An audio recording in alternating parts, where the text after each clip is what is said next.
Hi, good morning. It's V. And this morning I decided to create a video um, sa aking devotional, no, for us. Of course, to share kung ano yung word ni Lord sa akin for today. So, for our devotional for today, we have here in First Samuel chapter 29, in which we will going to discuss about the whole chapter 29.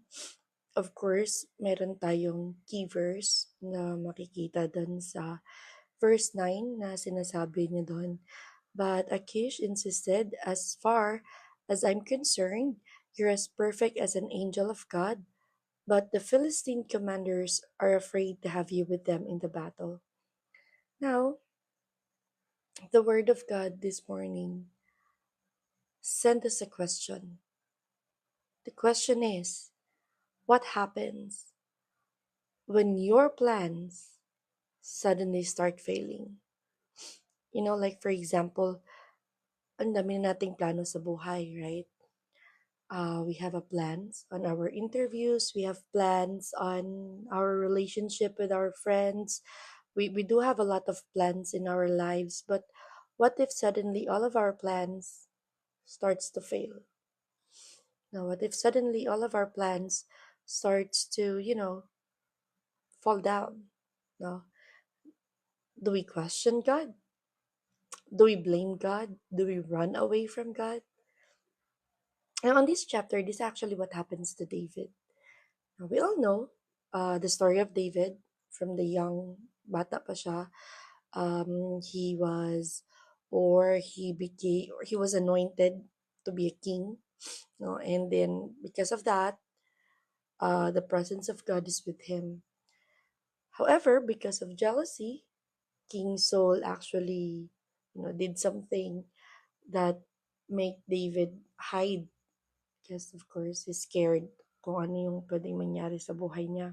He hide himself until he finds or he finds exile or hide himself with the Philistines. He was exiled in the Philistines under the leadership of King Achish. Now, so at that time, may perfect plan na si David to think na parang, okay, this is going to save my life. This is for me. I have to do this. His plan is makipag-kuntsaba sa mga Philistines to attack the people of Israel. Now, David has a beautiful plan for himself. He planned it out. But God stopped that plan. So makikita natin hindi nangyari yung plano ni David sa 1 Samuel chapter 29 na atakihin ang Israel kasama ang mga Philistines. It's because God has a plan and stopping him actually saves David from compromising his future, the will of God, his calling into the future. Because remember, he will be a king of Israel in the future. So what's gonna happen if nangyari yun, hindi ba? Naging hari siya sa Israel and then basically he's one of the kasama niya yung mga Philistines who attacked the Israel and then in the future he became king. So it will really compromise his calling as the king of Israel. And remember, they are his people too. The Israel are his people. Though yes, he make an alliance with the Philistines to save himself, of course, because of, you know, gusto niya din syempre mabuhay. So yun yung plano niya, make an alliance with them, but his heart is still with Israel. It's just that his plan is very wrong. It will really compromise his future, the calling na binigay sa kanya ng Panginoon. So, God destroy his plan. Sometimes we do have plans in our lives, meron tayong mga plano sa buhay natin. We have our dream job na plinanuhan na natin. We have plans in our relationships, even in our ministry, our work sa churches, on churches natin, we do have plans. However, sometimes God make a way for that plan not to happen. No? Kaya yung question natin ngayong araw na 'to is, what do you do when you see your plans are falling apart? Like, do you blame God? Do you question God? Actually, the warning sa chapter na po ito is that when we align ourselves too close to the ungodly allies that we could have. It could be our friends, our relationships, the people around us. If they're ungodly, or if they're like they're sometimes kasi yung kung yung sinosurround natin yung sarili natin with people that will give us advice that could only satisfy our feelings, our emotions, our flesh, that actually will bring compromise to our future, to our will, to the plan of God into our lives. And that's not the plan of God. The plan of God is to make sure that His will happen into our lives, na hindi tayo mako-compromise, hindi din mako-compromise yung purpose niya, and then we will glorify God. Now, there are times kasi na we do have plans, no? And we ask those people around us. Now, the question is, if we ask the people around us, if we make an alliance with them, if we involve them in our plans, do they provide an advice, or do they help you based onto the word of God, based onto the will of God, or they're just gonna advise you, or they're just gonna support you based on your own selfish feelings, or your own flesh feelings. Kaya it is very dangerous if we make plans na nakabase lang talaga sa ating sariling feelings and our own desires and our own emotions without involving God in the very beginning. There are times that we make plans, and then after making a decisions, after executing the plan, that's the time that we involve God, which is very wrong. It's very wrong. This part kasi David already make his plan eh. He already make a move. He already siguro he talks already to the Philistines and say, "Hey, okay, sasamahan ko kayo na atakihin natin yung Israel." Eh by this time, ginamit ng Panginoon yung thought, yung mga Philistines, sabi niya, parang parang siguro pina-remember sa kanila no na, eh, eh, 'di ba, David was the one who attacked you before. David was the one who parang inatake niya kayo before. So, are you sure na sasamahan niya kayo to defeat the Israel people? Kaya yun yung question nila eh. Are we really sure that David's going to help us? That might look like a negative on David's part, but actually that saved him from the will or the calling of God into his life. So it might look like a negative in our part pag may ini-stop si Lord ng mga plans natin. Merong mga plano may mga plano tayo na parang kina-cancel out ni Lord. It might look negative in our part. Pero technically, it is God saving us para hindi tayo mapahiya in the future, para hindi ma-compromise yung will or yung plan ni Lord sa buhay natin, so that everything will work out according to His purpose. 'Di ba? So, this morning, as we continue, or as we start our day rather, I do understand and I believe that we do have plans we laid out for today. My encouragement for everybody is that before we execute the plan, before we make a decision, let's think of it first. Did we surrender these plans? Are we surrendering these plans unto the Lord? Or okay na, bahala na.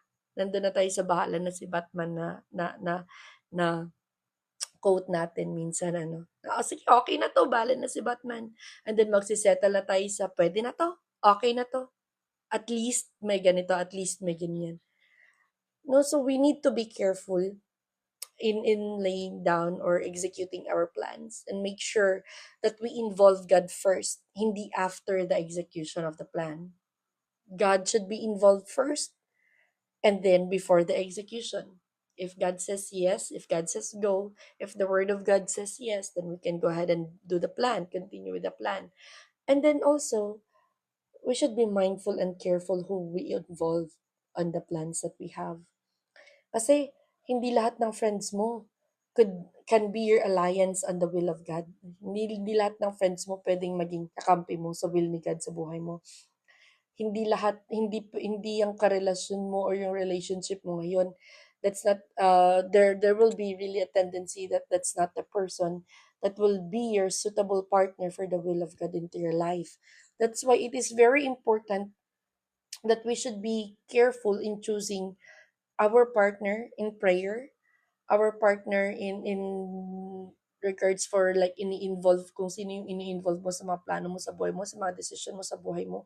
Make sure that they are not giving you advices that will only satisfy your own feelings or your emotions, but instead they're giving you advices that is related to the word of God na kahit masakit, tatanggapin natin of course because everything that comes from the Lord most of the time is really not comfortable. But anyway, we should just have trust God's sovereignty.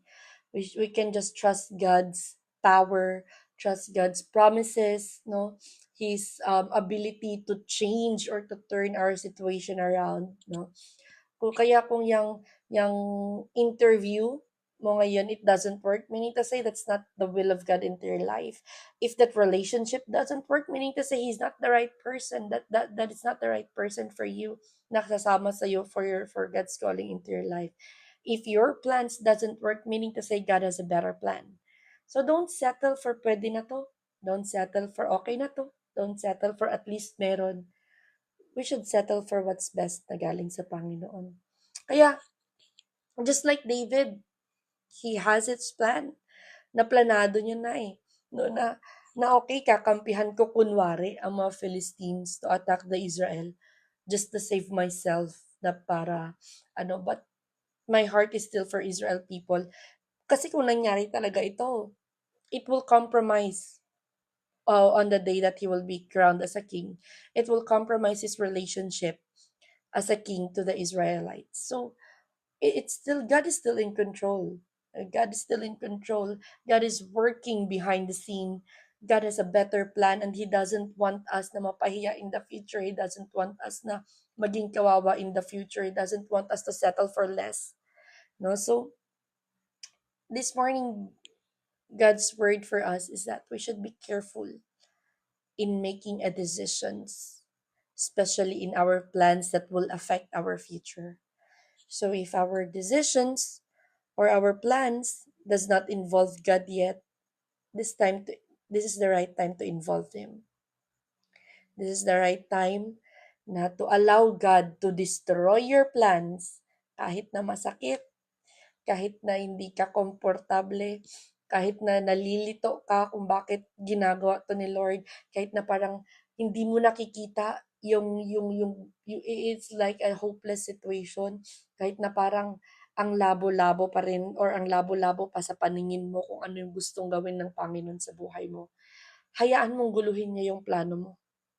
Kasi it is better na magulo yung plano mo ngayon kaysa sa mangyari yung plano na yan pero hindi involve yung Panginoon. Ayun, sabi nga sa salita ng Panginoon, di ba? Na anong value na naging mo ng lahat dito sa mundo pero pag wala yung Panginoon, then it's useless. Kaya you might have that woman, that man in your life right now, but without God in that relationship, without the approval of God, that's meaningless. No, you might have the most beautiful work.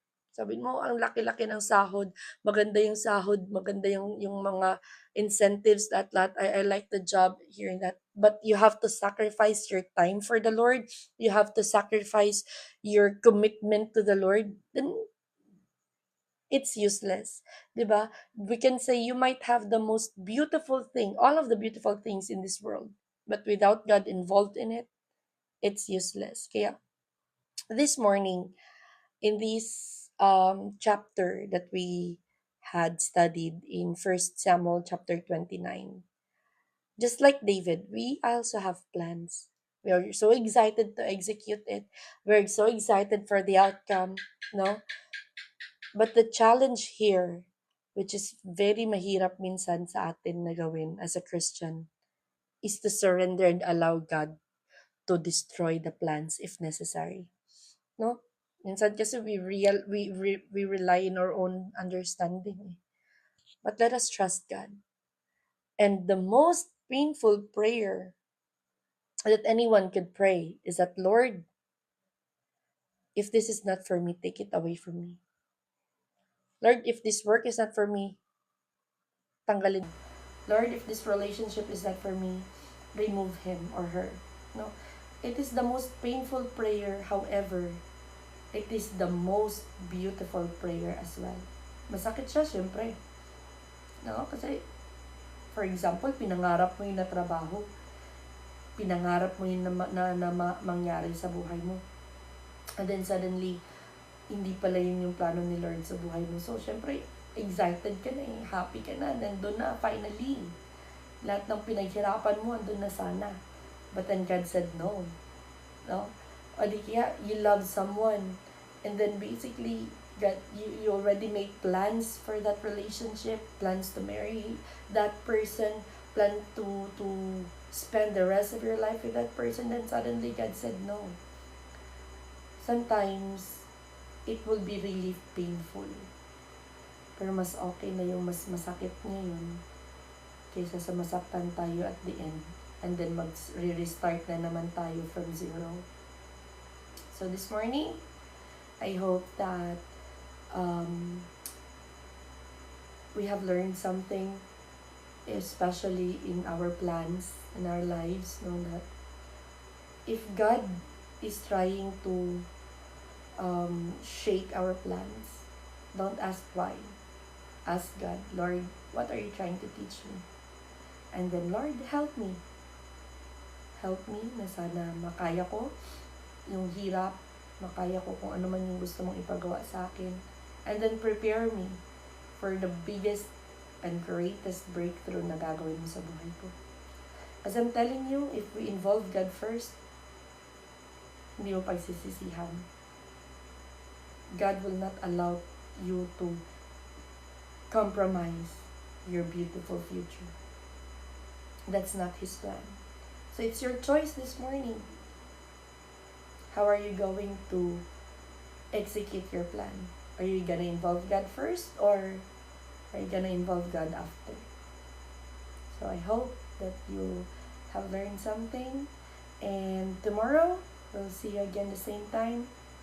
We're going to discuss the next chapter of 1 Samuel chapter 30, and we will learn again another new devotional, another new word, another new revelation from the Lord. Magandang umaga po sa ating lahat. Thank you. Bye-bye.